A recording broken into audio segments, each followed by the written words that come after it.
Ito yung buhay namin, wala kaming trabaho. Ayan, gala-gala lang. Let's go.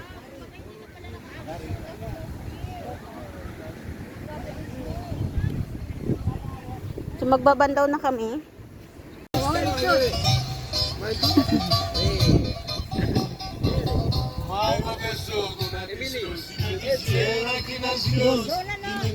So magbibis kami doon sa aming CR na napaka-unique. Grabe.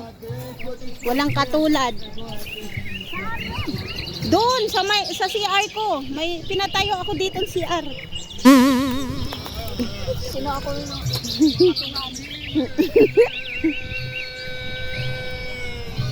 Dito? Dito. Yung CR natin.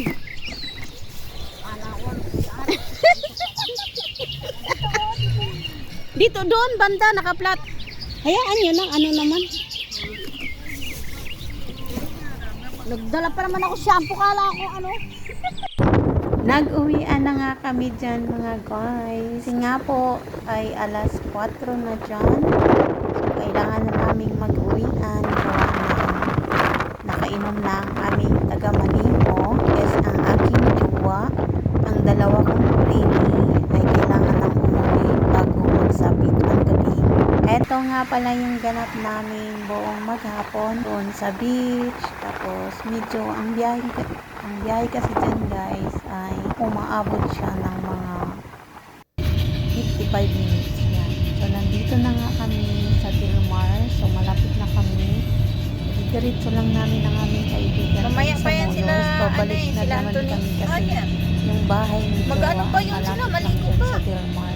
Kaya pinatid lang namin ang aming kaibigan. Tapos pagkatapos bibili na naman kami ng mga kakailanganin niya sa bahay kasi maraming kulang gawa ng ginamit ko kanina pagluluto, like pansit kasi ako, nagsalad, tapos nagawa ko ng cake. So this is for today's video. Yan ang ganap.